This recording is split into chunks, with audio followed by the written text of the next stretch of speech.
السلام علیکم ورحمۃ اللہ تعالی وبرکاتہ۔ معزز سامعین و ناظرین، امید ہے آپ سبھی حضرات خیریت و عافیت کے ساتھ ہوں گے۔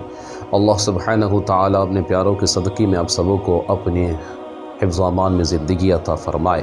عزیزان ملت اسلامیہ، ملک کے جو حالات ہیں اور جو ملک میں مسلمانوں پر ظلم ہو رہا ہے، جیسے حال ہی میں مہرونی میں جو درگاہ کو توڑا گیا ہے اور اتنی 700-800 سال پرانے مسجد کو شہید کر دیا گیا راتوں رات بنا نوٹس کیا اور بنا کچھ اطلاع کیے، تو ان سب حالات پر اور جو ظلم ہو رہا ہے مسلمانوں پر، ان سارے حالات پر اب اجمیر شریف کی درگاہ سے خداموں نے بھی آواز بلند کی ہے اور انہوں نے بھی احتجاج کیا ہے اور انہوں نے بھی اپنی آواز کو گورنمنٹ تک اور جو ہے سرکار تک پہنچانے کی کوشش کی ہے اور ایک پیغام جاری فرمایا ہے۔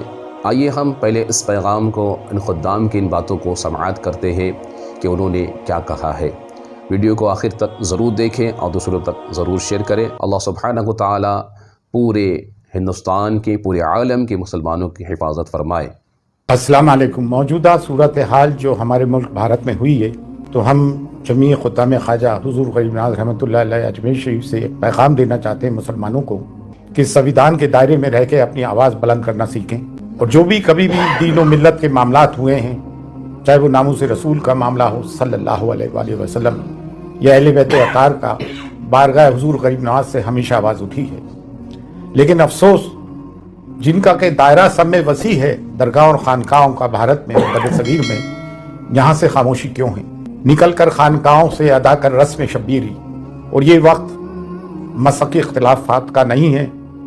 مسلکی اختلافات کو درکنار رکھتے ہوئے، بالا طاق رکھتے ہوئے، ہمیں قوم و ملت کے لیے آواز اٹھانی ہے۔ بے شک ہم اس چیز کی سخت مذمت کرتے ہیں جو مہرولی شریف میں بابا قطب الدین بختیار کاکی رحمۃ اللہ علیہ کے قرب و جوار میں جو 700 اور 800 سال پرانی مسجد، مدرسہ، قبرستان ڈھائے گئے ہیں، ہم اس کی سخت مذمت کرتے ہیں۔ یہ اس دور کے قبرستان تھے جو بابا قطب الدین بختیار کاکی، جو حضور غریب نواز کے جانشین ہیں، ان کے ہم اثر تھے، خلفاء تھے اور مریدین تھے۔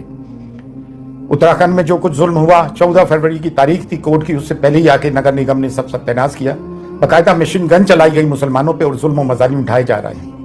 ہمیں وہ UCC برداشت ہی نہیں ہے جو ہماری شریعت میں مداخلت کرتا ہو۔ بریلی میں جو توقیر رضا خان صاحب نے آواز اٹھائی، سنویدھان کے دائرے میں رہتے ہوئے جیل بھرو آندولن کا آہوان کیا، جو گاندھی جی نے برٹش پیریڈ کے وقت کیا تھا، وہ بھی ایک سنویدھانک طریقہ ہے، ہم نے اس کی بھی پرزور حمایت کی ہے۔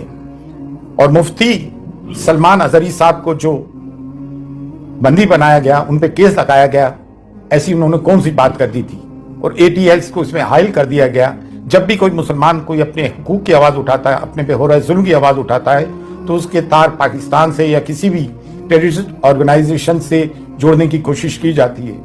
پارٹیشن کے ہم ذمہ دار نہیں، پھر ہمارے پر یہ مظالم اور ظلم کیوں اٹھائے جا رہے ہیں؟ ہندوستان میں ڈائیورسٹی ہے، تمام پھولوں کا ایک گلدستہ ہے، صرف ایک گیندے کا پھول ہی کیوں؟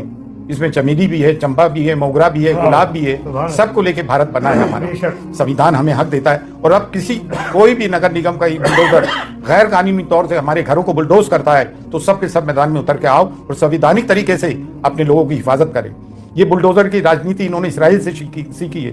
پھر نیالیہ کس کام کے؟ عدالتیں، کورٹ کس کام کی؟ اگر تمام کام نگر نگم اور پولیس کر لے گی تو پھر عدالت کس کام کی؟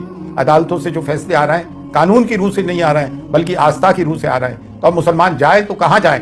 اب درگاہ اور خانقاہ ہیں جن کا کہ سب میں بڑا گہوارہ ہے، جس کی کہ بھارت میں سب میں زیادہ فالوئنگ ہے، آپ لوگ آواز کیوں نہیں اٹھاتے ہو بھائی؟ بارگاہ غریب نواز جو کلیدی درگاہ ہے، جب یہاں سے آواز اٹھا رہی ہے تو آپ لوگ بھی آئیں اور کھل کر اپنی آواز اٹھائیں۔ یہ نہ سوچے کہ میں خاموش رہوں گا تو بچ جاؤں گا، نہیں، یہ ہم پہ یلغار کر دیا گیا ہے، اور سنویدھان ہمیں حقوق دیتا ہے کہ ہم اپنی بات کو سنویدھان کے دائرے میں رہتے ہوئے ڈیموکریٹک طریقے سے آواز اٹھائیں۔